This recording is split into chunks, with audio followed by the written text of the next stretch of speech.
Halo guys, gue Ray. Hari ini gue akan mereview sebuah desktop speaker kembali, dan ini adalah Sonic Gear IOX 3P. Speaker ini mempunyai konfigurasi power menggunakan USB ya. Jadi konfigurasinya 2.1, ada satu subwoofer dan dua buah satelit.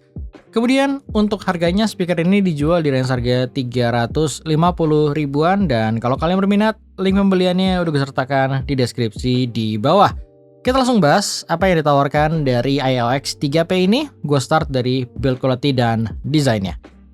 Oke, ketika kita ngomongin dari sisi desain, dia punya konfigurasi 2.1, ada satu subwoofer dan dua buah satelit. Desainnya RGB yang memang akan lebih pas kalau kalian punya setup RGB. Jadi gue rasa desain seperti ini tuh akan cocok buat gamer ya.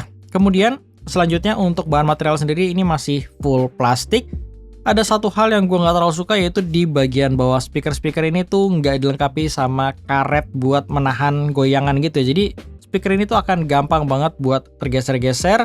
Jadi gue harap untuk Sonic Gear kedepannya harus dikasih paling nggak pad karet ya, supaya lebih rigid. Kemudian selanjutnya kalau kita ngomongin sistemnya sendiri, dia tuh berupa passive speaker. Jadi dia harus kalian hidupkan melalui controller yang udah disediakan sama Sonic Gear. Dan di controller inilah adanya amplifier ya. Jadi cara menghubungkannya cukup kalian hubungkan ujung port yang ada di speaker ini yang udah menggunakan USB Type-C, dan tinggal kalian colokin aja ke controllernya ini.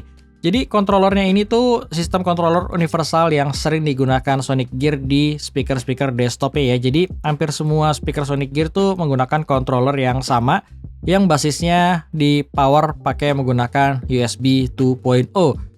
Untuk controller sendiri, sama seperti yang gue udah sering bahas di speaker-speaker sebelumnya, dia mempunyai fitur yang cukup lengkap ya. Mulai dari volume controlnya, kalian bisa atur dari controller ini, terus bisa buat next, bisa buat previous lagu, terus kalian bisa juga mengganti mode RGB pada controllernya. Kita cobain satu-satu ya. Ini mode RGB yang pertama, kemudian ini yang kedua, ini yang ketiga, ini yang keempat, yang kelima, dan yang keenam ini mati. Kalau kalian nggak terlalu suka dengan RGB-nya, bisa kalian nonaktifkan seperti ini.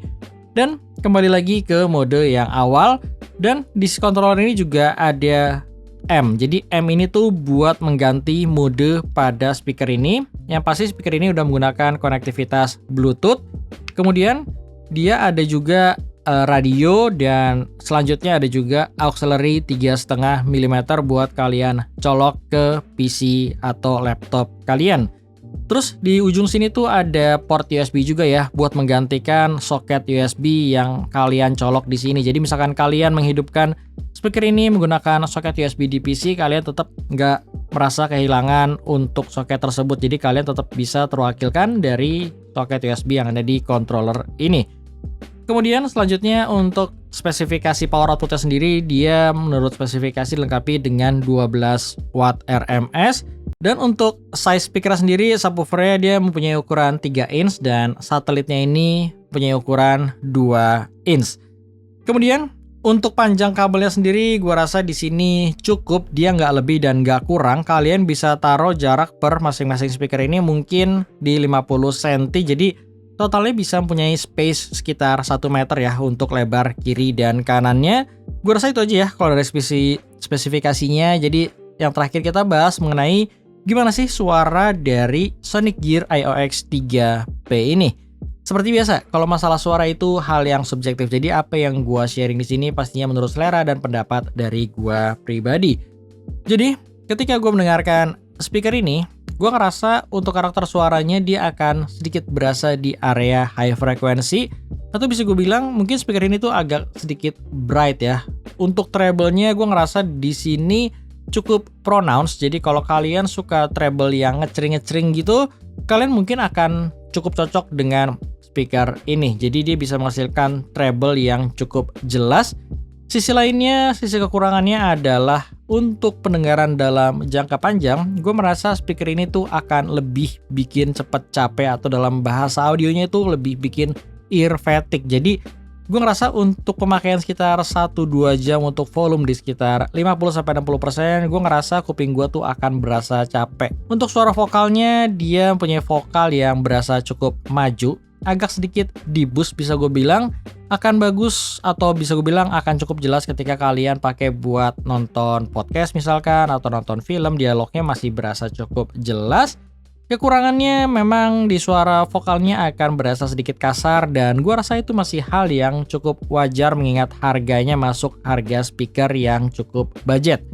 Untuk sisi bass, sekali lagi gue tekankan selama kalian melihat sebuah speaker menggunakan konfigurasi USB untuk powernya, kalian jangan berharap speaker tersebut mempunyai bass yang akan berasa dentumannya.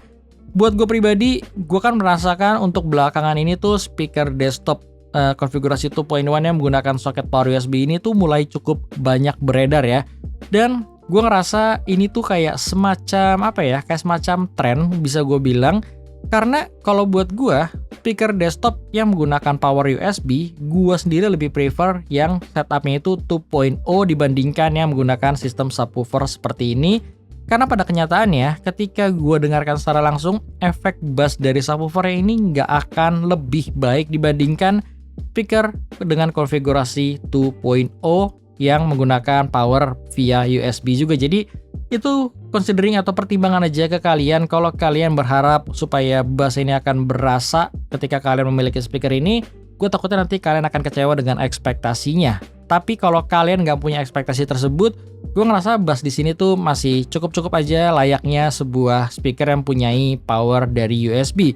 Bassnya nggak bisa gue bilang besar, tapi ya nggak bisa gue bilang kecil banget juga ya. Jadi bassnya tuh akan sedikit berasa aja sih menurut gue. Tapi kalau kalian basshead, mendingan kalian cari alternatif untuk speaker yang langsung direct colok ke listrik, nggak menggunakan power USB seperti ini.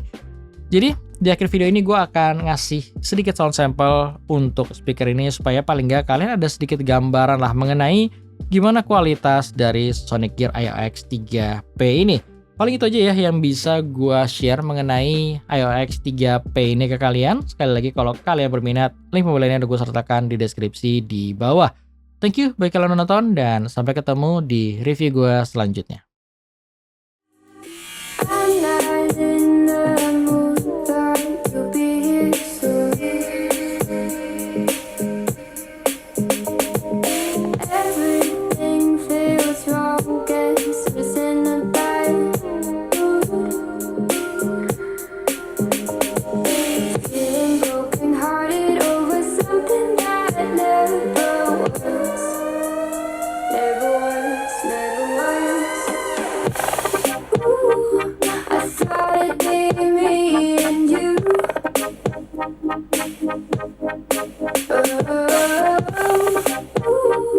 I guess it wasn't true.